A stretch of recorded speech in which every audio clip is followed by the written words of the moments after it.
कुरुक्षेत्र का मैदान, दोनों ओर सजी हुई सेनाएं, शंखनाद से आकाश भारी हो चुका है। ये युद्ध सिर्फ हथियारों का नहीं है, ये मनुष्य के भीतर चलने वाला युद्ध है। इस युद्ध से ठीक पहले श्री कृष्ण एक ऐसे मनुष्य से कुछ कहते हैं जिसने आज भी करोड़ों लोगों का जीवन बदल दिया। उन्होंने बताया कैसे लड़ा जाता है अपने भीतर के डर, दुख और संशय से। महान योद्धा अर्जुन अपना धनुष नीचे रख देते हैं।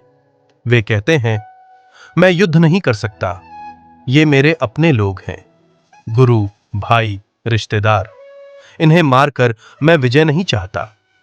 अर्जुन कांप रहे थे, उनके हाथों में शक्ति नहीं थी, आंखों में आंसू थे।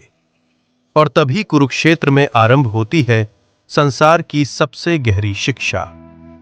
श्री कृष्ण कहते हैं, जिनके लिए तुम शोक कर रहे हो वे शोक के योग्य नहीं हैं। आत्मा न जन्म लेती है न मरती है, शरीर बदलता है, आत्मा नहीं। वे कहते हैं, जैसे मनुष्य पुराने वस्त्र त्याग कर नए वस्त्र धारण करता है, वैसे ही आत्मा एक शरीर छोड़कर दूसरा शरीर धारण करती है। मृत्यु अंत नहीं है और डर भी स्थायी नहीं है।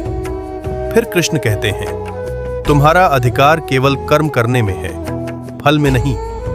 वे कहते हैं, कर्म करो, बिना लोभ के, बिना भय के, बिना आसक्ति के। यही है कर्मयोग। चाहे तुम डॉक्टर हो, ड्राइवर हो, शिक्षक हो, अपने कर्तव्य से भागना धर्म नहीं है। श्री कृष्ण आगे कहते हैं, सुख और दुख, लाभ और हानि, जय और पराजय सब अस्थायी हैं। जो इनमें अडिग रहता है वही सच्चा ज्ञानी है। वे कहते हैं, डर तब पैदा होता है जब तुम स्वयं को सिर्फ शरीर मानते हो।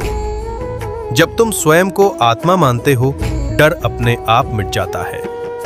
अंत में श्री कृष्ण कहते हैं, सब धर्मों को त्याग कर मेरी शरण में आओ, मैं तुम्हें सभी पापों से मुक्त कर दूंगा, डरो मत। ये कोई चेतावनी नहीं है, ये एक आश्वासन है।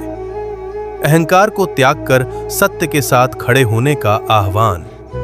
कुरुक्षेत्र आज भी समाप्त नहीं हुआ है। हर दिन हमारे भीतर एक युद्ध चल रहा है और आज भी श्री कृष्ण कहते हैं, उठो, अपने धर्म में स्थिर रहो, डर पर विजय पाओ।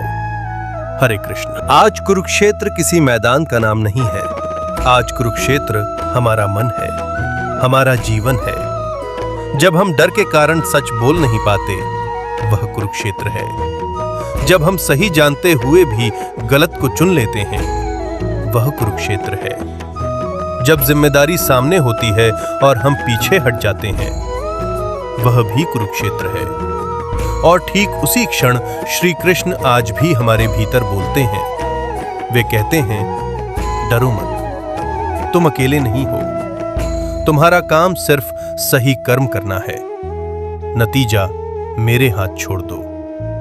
वे कहते हैं, तुम्हारा दर्द तुम्हारी कमजोरी नहीं है, वो तुम्हारी परीक्षा है। और जब हम टूट जाते हैं, जब मन कहता है अब और नहीं, तब वही आवाज फिर से आती है, उठो, जो तुम्हारा धर्म है वही तुम्हारी शक्ति है। युद्ध टल सकता है पर कर्तव्य नहीं, भागा जा सकता है पर आत्मा से नहीं। और इसलिए गीता कभी पुरानी नहीं होती, क्योंकि कृष्ण आज भी हमसे वही कहते हैं, संघर्ष से मत भागो, डर को समझो और अपने धर्म में स्थिर रहो। हरे कृष्ण।